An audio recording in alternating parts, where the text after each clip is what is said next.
ቅዳሜ ገበያ ከዋሽንግተንም ከቤጂንግም አዳዲስ መረጃዎች እየወጡ ነው። አሜሪካም ከቻይና ጋር ልዩ ስምምነት፣ ቻይናም በአሜሪካ ምርቶች ላይ የጣለችውን ታሪፍ አነሳለሁ ማለት እየተሰሙ ያሉ መረጃዎች ናቸው። የታሪፍ ጦርነቱ ሊያበቃ ይሆን? በዛሬው ዝግጅታችን በዝርዝር እንመለከተዋለን። የቅዳሜ ገበያ የዩቲዩብ ቻናልን ሰብስክራይብ ያድርጉ። አዳዲስ መረጃዎች እንዲደርሶት የደውል ምልክቱን ይጫኑ። ቅዳሜ ገበያ የዩቲዩብ ገጽ የቢዝነስና የኢኮኖሚ ትንታኔዎችን በጥልቀት የሚያገኙበት ነው። ጦርነቱ የታወጀው ከ2 ሳምንት በፊት ነው። ፕሬዝዳንት ዶናልድ ትራምፕ ሰፊ ሰሌዳ ይዘው በዋይት ሃውስ ቅጥር ግቢ ውስጥ ጋዜጠኞችን ሰብስበው በየሀገራቱ ላይ የተጣለውን ታሪፍ አብራሩ። ሁሉም ሀገር ታሪፍ ተጣለበት፣ አንድም የተረፈ አልነበረም። ሁኔታዎቹ ግን እጅግ የከፉ የሚያደርጉት የአሜሪካና የቻይና አለፍ ሲልም ደግሞ እንደ አውሮፓ ህብረት ያሉ ሀገራት ላይ መሆኑ ጥርጥር ግን አልነበረውም። እናም የቻይናና የአሜሪካ የታሪፍ ጉዳይ የሁለቱ ሀገራት የኢኮኖሚ ጦርነት ፍጥጫ የሁሉንም ትኩረት ስቦ ዛሬም ድረስ እንደዘለቀ ነው። የአሜሪካ የታሪፍ ጦርነት እየተባባሰ እስከ 245 በመቶ ሄዷል ቻይና ላይ። ቻይና በምላሹ 125% ምላሽ ሰጥታለች በአሜሪካ ምርቶች ላይ ታሪፍ በመጣል። በዛም ብቻ አላበቁም። የሁለቱ ሀገራት ፖለቲከኞችና ተንታኞች የቃላት ጦርነትን መለዋወጣቸውን እንደቀጠሉ ነው። በአጠቃላይ ሲታይ የአሜሪካ ታሪፍ 245 በመቶ ቢሆንም አማካይ ታሪፍ የሚባለው በቻይና ላይ የተጣለው ወደ 145% ነው። ምክንያቱም አንዳንድ ምርቶች የተዘለሉ ስላሉ ነው። በተለይም ከኤሌክትሪክ ተሽከርካሪዎችና ከተሽከርካሪ ግብዓት ጋር በተያያዙ አንዳንድ ምርቶች የተዘለሉ እንዳሉ ይነገራል።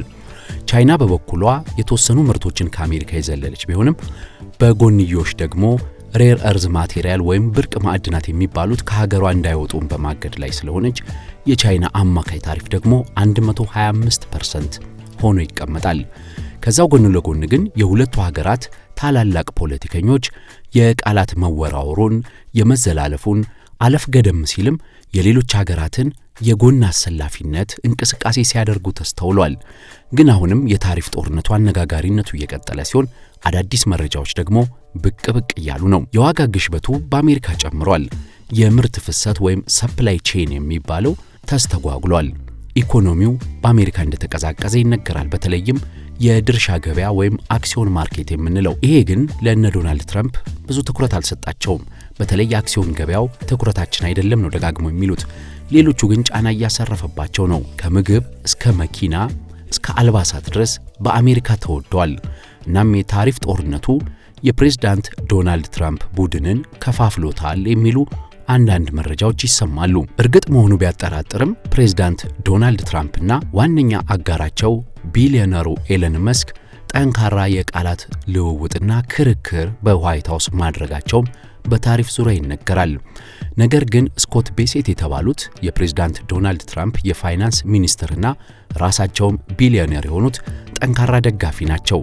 እሳቸውም ግን ከሰሞኑን የሚሏቸው መረጃዎች የሚዲያዎችን ትኩረት ስበዋል። ባሳለፍነው ሰኞና ረቡዕ ላይ በተለያዩ መድረኮች ላይ ባደረጉት ንግግር ስኮት ቤሴት የድርድር እድሎች አሉ፣ ዲል ልንደርስ እንችላለን ብለው ደጋግመው አንስተዋል። ነገር ግን ምንም ብናረግ የአሜሪካ ኢንዱስትሪ እንዲያንሰራራ፣ የአሜሪካ ማኑፋክቸሪንግ እንዲነሳ ማድረግ ግን ግድ ነው እያሉ ነው። ብዙዎች እንደሚሉት ዶናልድ ትራምፕ ቀላል ሰው አይደሉም። ነጋዴ ናቸው፣ ፖለቲከኛም ናቸው። የሴሌብሪቲ ወይም ደግሞ የዝነኞች ህይወት ስታይልን የሚያውቃሉ። እናም መውደቅና መነሳት፣ ድርድር፣ የተሸነፈ መምሰል ወይም ደግሞ በአሸናፊነት ጠንክሮ መቆም የሚጫወቷቸው የጨዋታ ስልቶቻቸው ናቸው። እናም ዶናልድ ትራምፕ በተለይ የስቶክ ማርኬቱ መወዛወዝ ብዙም አያሳስባቸውም። እሳቸው የሚያሳስባቸው ከጠላቶቻቸው ወይንም ደግሞ የአሜሪካን ኢኮኖሚ ሰርቀዋል ከሚሏቸው ጋር ጠንካራ ተደራዳሪ አድርጎ የሚያወጧቸው ስልቶችን መተግበር ነው። ዶናልድ ትራምፕ በአሜሪካ ፍላጎት ነው የሚመሩት።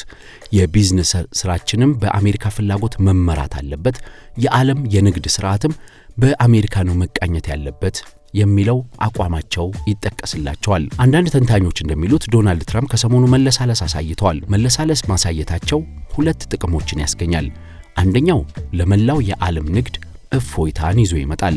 በዓለም ዙሪያ የንግድ ሁኔታ በመስተጓጎሉ IMF ከሰሞኑን የዓለም የኢኮኖሚ እድገት በ0.3 እስከ 0.5 በመቶ ድረስ ሊቀንስ ይችላል የሚለው ትንበያው ይታወሳልና ለዓለም ንግድ እፎይታ ነው። በሁለተኛ ደረጃ በተለይ የአሜሪካ ቅርብ የሆኑ ሀገራት መልካም ዕድል ይከፈትላቸዋል የሚለው የሚጠቀስ ነው። በተለይም ደግሞ እንደ ህንድ ያሉ ሀገራት የመጀመሪያው የንግድ ስምምነት ከአሜሪካ ጋር የሚደርሱ እንደሚሆኑ ይጠበቃል። የአሜሪካው ምክትል ፕሬዝዳንት ጄዲ ቫንስ ከሰሞኑን ለ4 ቀናት በህንድ ቆይታ ማድረጋቸውና ሰፊ ውይይት ልዑካንን ይዘው ማድረጋቸው ህንድና አሜሪካ የንግድ ድርድር ላይ ሊስማሙ ይችላሉ በሚል እየተጠቀሰ ነው። የአውሮፓ ሀገራትም በድርድሩ ሂደት እንደቀጠሉ ነው። ከቻይና ጋር ግን ፍጥጫው እንዳለ ነው። በሁለቱም ወገን ለድርድር ፍላጎት እንዳለ ይገልጻሉ። ማን ይቅደም የሚለው ነው አሁንም አነጋጋሪ ሆነው። አዳዲስ መረጃዎችን ላጋራችሁ። ከቻይና የተሰማው ይህ ነው።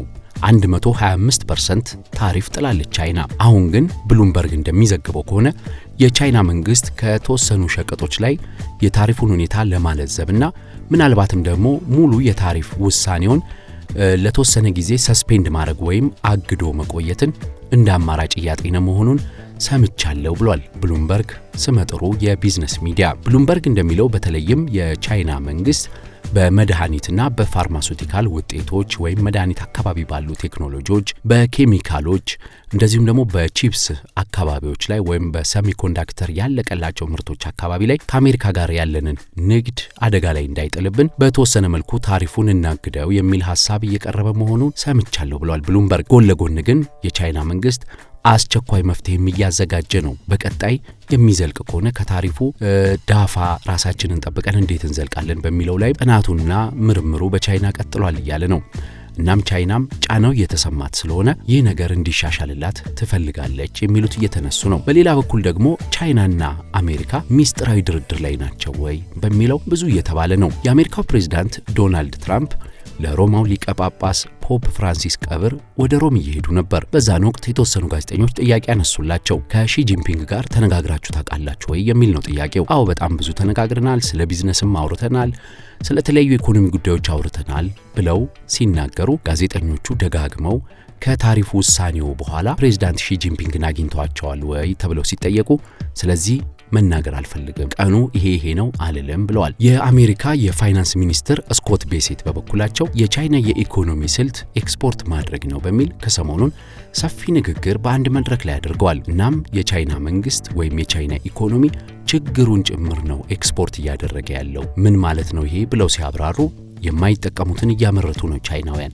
እናም በመላክ ላይ ነው ትኩረታቸው። ይሄ ደግሞ ኢኮኖሚው የማይፈልገውን ምርት አምርቶ መላክ የነሱ ችግር ነው። ችግራቸውንም ወደ ሌላው ሀገር ኤክስፖርት እያደረጉ ነው። እናም የቻይና የኢኮኖሚና የቢዝነስ ስልት ራሷ ቻይናንም ዓለምንም ይጎዳል። ይሄ መታረም አለበት በሚል ጠቅሰዋል። ነገር ግን ድርድሮች ሊደረጉ እንደሚችሉና የመወያየት ሐሳብ በአሜሪካ በኩል እንዳለ እየተሰማ ነው። አንዳንድ መረጃዎች ደግሞ በዝርዝር እንዳመላከቱት አሜሪካ 245% የጣለችውን ታሪፍ በመቀነስ ከ50 እስከ 65% ታሪፍ ቻይና ላይ በመጣል ወደ ድርድር እገባለው የሚል ሐሳብም እያነሳች መሆኑ ይሰማል። በመጣል ብቻ ሳንለው ወደ 50 እስከ 65 በመቶ መቀነስ ልንለው እንችላለን። በዚሁ አጋጣሚ ዶናልድ ትራምፕ ለምንድን ነው ታሪፍን ይህን ያህል የሚወዱት የሚለውን ጉዳይ ላንሳላችሁ። ዶናልድ ትራምፕ 4 ነጥቦች ናቸው የታሪፍ ፍቅር የጣለባቸው ይላሉ ኢኮኖሚ ባለሙያዎች። አንደኛው የአሜሪካን የንግድ ኪሳራ ያሻሽላል ብለው ስለሚያስቡ ነው።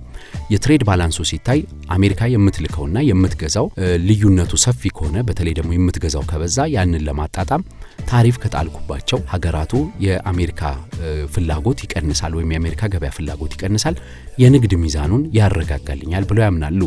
በሁለተኛ ደረጃ ደግሞ የአሜሪካን አምራቾችን ያነቃቃል። ምክንያቱም ከውጭ የሚገባው ሲቀንስ የአሜሪካ ምርቶች ተፈላጊነታቸው ይጨምራል።